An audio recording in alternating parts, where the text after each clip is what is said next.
रामादेवी के पहुंचने के बाद पहुंच रहे हैं सरसरिया घाट। अब सरसरिया घाट नहाएंगे, धोएंगे, थोड़ी देर आराम करेंगे। आराम करने के बाद में फिर करौली शंकर महादेव के लिए रवाना होंगे।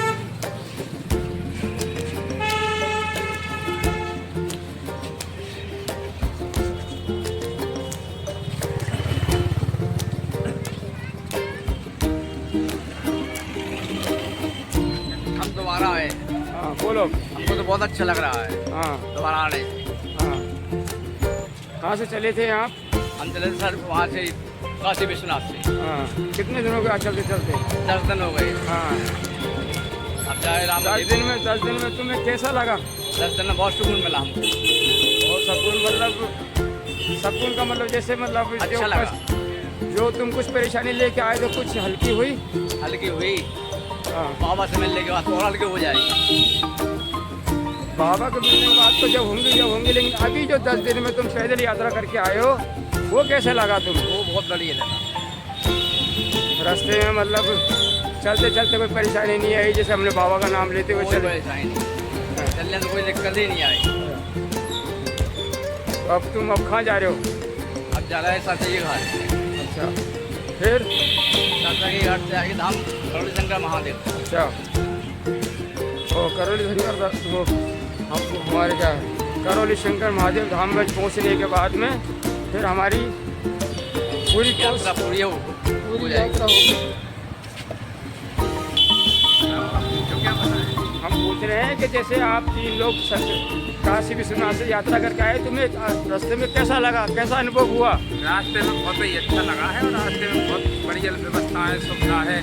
अगर अकेला भी कोई यात्रा करना चाहे तो अकेला भी यात्रा कर सकता है। रास्ते में सैकड़ों साथी मिल जाते हैं। और हमारे कुछ कष्ट लेके आए थे वो कुछ कम हुए कि नहीं हुए? पूरा काम हो रहा है, कोई दिक्कत नहीं हुई रास्ते में। जैसे चले आ रहे हैं हम लोग, जैसे यहीं से चलना शुरू किया हुआ। मतलब थकान बिल्कुल महसूस नहीं हुई? कोई थकान नहीं हुई कहीं, हम कोई बराबर चल रहे हैं। अच्छा। तो बच्चे भी छोटे छोटे बच्चे हैं, 10-10, 12-12, 15 साल के, वो भी चल रहे हैं बराबर। हाँ लल्ला। हाँ बोलो। अबे पैदल यात्रा करके कैसा लग रहा है? हमें बहुत अच्छा लग रहा है। अच्छा। चलने मजा आया कुछ 10 दिन की यात्रा करके? हाँ कैसा लगा? बहुत अच्छा। कैसा? थकान नहीं हुई महसूस? थकान महसूस नहीं हुई? नहीं। अच्छा।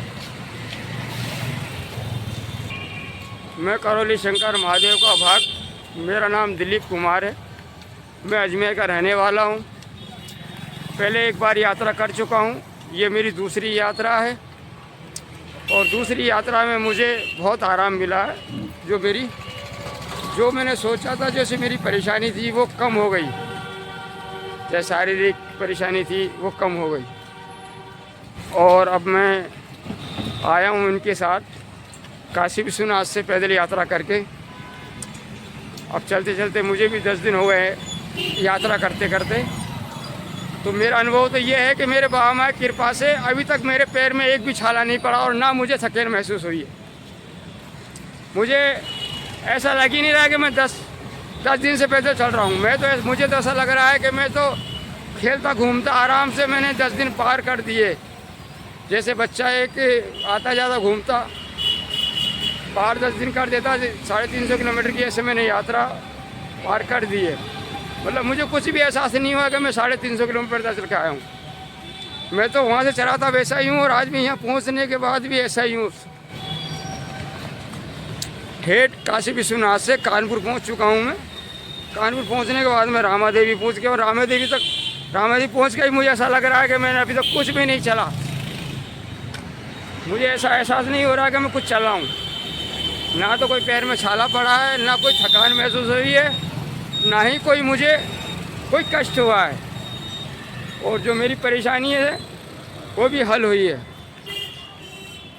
देख रहे हो भाई, करौली शंकर महादेव का भक्त ये आया भागेश्वर धाम की पास। कौन सा गांव है? बनागस गांव से आया। देख लो कि उम्र करीबन 10 या 11 साल होगी और 10-11 साल की उम्र में ये 350 किलोमीटर की पैदल यात्रा कर चुका और भगते भगते करी है। क्योंकि ये मैं देख के बोल रहा हूँ, क्योंकि मैं इसके साथ साथ चल रहा हूँ। आगे चला है आज और सबसे आगे चला है। 10 साल की उम्र होगी इसकी।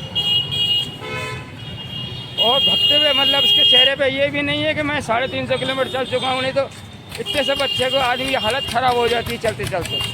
यही हमारे बाबा माँ का करम है, कृपा है कि 10 साल का बच्चा 350 किलोमीटर पर चल के और चेहरे पे इतना गाड़ी